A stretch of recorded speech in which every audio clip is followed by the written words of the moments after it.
ট্রেলারটা আমি বিজেপিকে বলবো 10ই মার্চ আপনারা দেখবেন। ট্রেলারটা আমি বিজেপিকে বলবো 10ই মার্চ আপনারা দেখবেন। এবার ভাইপো বিজেপিকে ট্রেলার দেখাতে চলেছে, তাও আবার কবে জানেন? আগামী মাসের 10 তারিখে। কিন্তু কেন জানেন? এই যে বিজেপি মানে কেন্দ্র সরকার তৃণমূলকে এখন আর ভাও দিচ্ছে না, সেই জন্য 2 বছর ধরে এরা বাংলার মানুষকে বঞ্চিত করেছে। ডিটেলস আমরা ব্রিগেডে দেখাবো। আর এটাই হবে নাকি ভাইপোদের সেই ট্রেলার?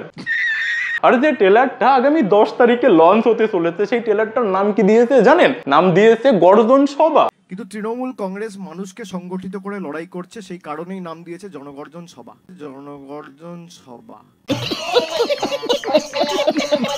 এবার দুঃখের বিষয় এটাই যে আমাদেরকে ওই গর্জন সবার গর্জন দেখার জন্য আমাদেরকে আবার সেই 10 তারিখ পর্যন্ত অপেক্ষা করতে হবে। তো এবার আপনারা প্রভু শ্রী রামের নাম করে ভিডিওতে লাইক করে সাবস্ক্রাইব করে রেখে দেবেন, তাহলে আমি আগামী 10 তারিখে গর্জন সভা দেখে 11 তারিখে আমি আপনাদেরকে দেখাবো যে কে কিরকম ভাবে ওই সভাতে গর্জন করেছে।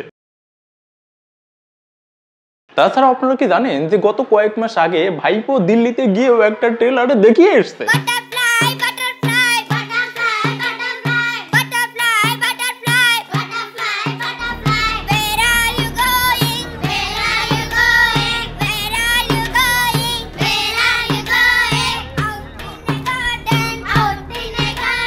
এই ট্রেলারটা দেখানোর পর ভাইপো কয়েক মাস রেস্ট নিয়ে এবার বাংলাতে ট্রেলার দেখাতে চলেছে, আর সঙ্গে সঙ্গে বিজেপিকে চ্যালেঞ্জও করে দিয়েছে।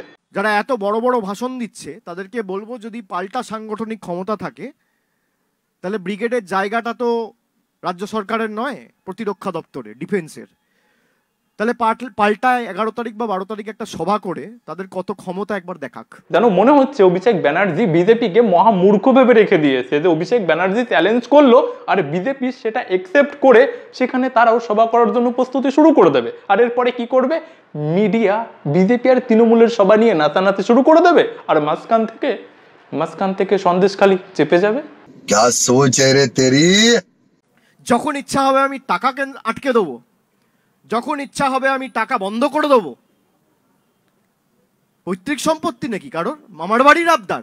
হ্যাঁ সত্যি তো, এগুলো কি মামা বাড়ির আবদার যে কেন্দ্র সরকার একের পর এক একটা প্রকল্পের টাকা রাজ্য সরকারকে দিয়েই যাবে, তারপরে কেন্দ্র সরকার যখন সেই টাকার হিসাব চাইবে রাজ্য সরকারের কাছে, তখন রাজ্য সরকার বলবে তুই টাকা দিয়েছিস, তোকে হিসাব দেবো।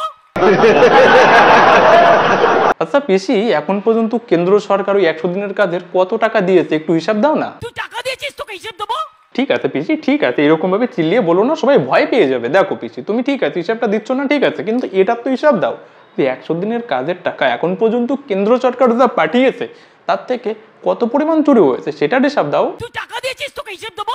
না পিসি না, আমি তো টাকা দেইনি, কিন্তু তারপরে আমি তো বাংলারই মানুষ, তো বাংলার মানুষ হয়ে হিসাব চাইলে ক্ষতিটা কি? হিসাবটা দাও না।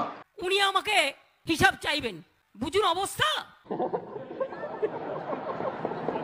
আমি বাংলার মানুষের কাছে বলবো যে আপনারা কানে শুনে নয়, চোখে দেখে ভোট দিন। এই কারণে অভিষেক দাকে আমার এত ভালো লাগে, কারণ অভিষেক দা মাঝে মাঝে আমার মনের কথাটাই বলে দেয়। আমি বাংলার মানুষের কাছে বলবো যে আপনারা কানে শুনে নয়, চোখে দেখে ভোট দিন। এবার আর ওই কোন দলের কোন নেতা কে কি বললো সেসব শুনে ভোট দেওয়ার কোনো দরকার নাই, কারণ দাদা বলে দিয়েছে নিজের চোখে সবকিছু দেখেই ভোট দিতে। তো এবার চারিদিকে নিজের চোখেই দেখুন যে কোন দলের কতগুলো চোর ধরা পড়েছে, কোন দলের কতগুলো বদমাইশ ধরা পড়েছে, জেলে পচে মরছে, আর সেই সমস্ত লোকেদের পাশে কোন দলের বড় বড় নেতারা দাঁড়িয়েছে সেগুলো দেখুন। আর সর্বশেষ সন্দেশখালীর মহিলাদের ওই অবস্থা কোন দলের নেতাদের জন্য হয়েছে এগুলো কিন্তু নিজে চোখে দেখেই ভোট দেবেন, কারণ দাদা বলে দিয়েছে। যে স্বনির্ভর বাংলার কথা মমতা বন্দ্যোপাধ্যায় বলেছেন, সেটা যাতে অক্ষরে অক্ষরে কার্যত বাংলার মানুষের আশীর্বাদ সমর্থন নিয়ে আমরা বাস্তবায়িত করতে পারি, যেখানে এমন বাংলা আগামী 2 বছরে বাংলা নিজেকে তৈরি করবে, প্রস্তুত করবে, যেখানে দিল্লির নেতাদের কাছে আমরা আর সাহায্য সহযোগিতা চাইতে যাব না, দিল্লির নেতারা বাংলায় আসবে আমাদের কাছে সাহায্য সহযোগিতা চাইতে।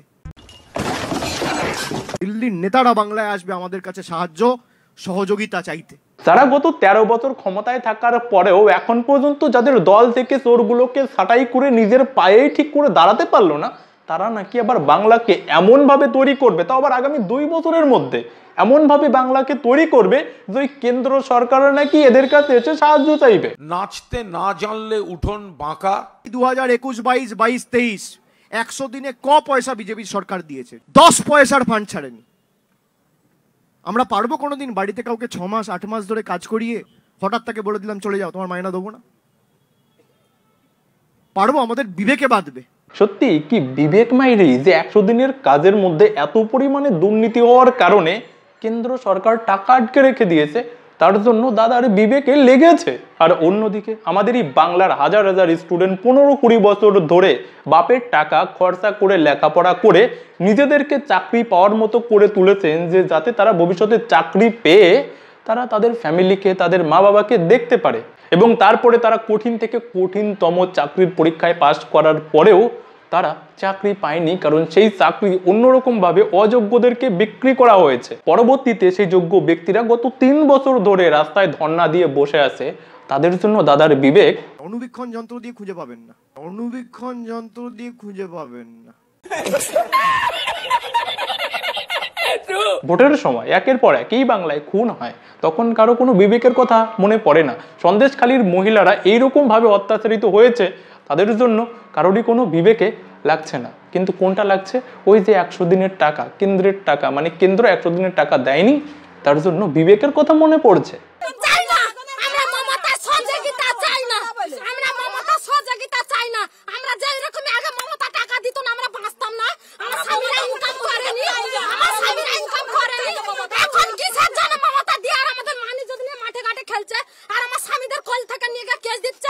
এবার আপনাদেরকে একটা ভিডিও দেখাই, ভিডিওটা একটু দেখুন তো।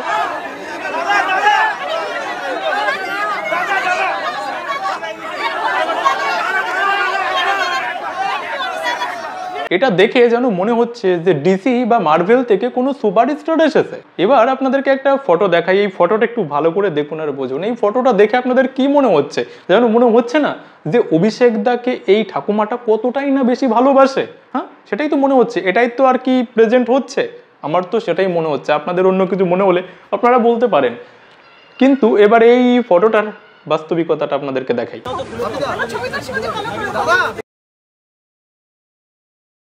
এই হচ্ছে সেই ভিডিওটা। এবার এই ভিডিওটার ডিটেলস আমি আপনাদেরকে বলছি। অ্যাকচুয়ালি দেখুন, অভিষেক ব্যানার্জি, অভিষেক দা এই ঠাকুমার সঙ্গে কথা বলছে।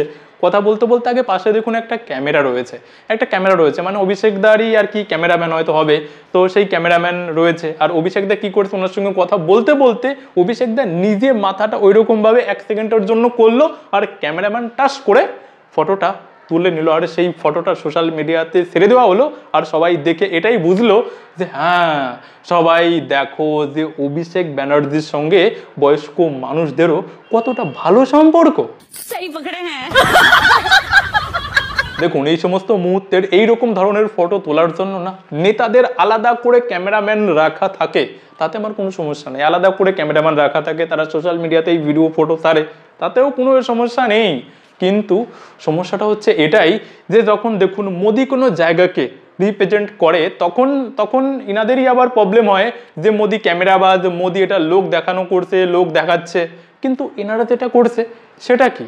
যদি মোদিরটা যদি ভুল হয় তাহলে ইনাদেরটাও ভুল, আর এনাদেরটা যদি ঠিক হয় তাহলে নিশ্চয়ই মোদিও কোনো ভুল করে না, মোদিও ঠিকই করে।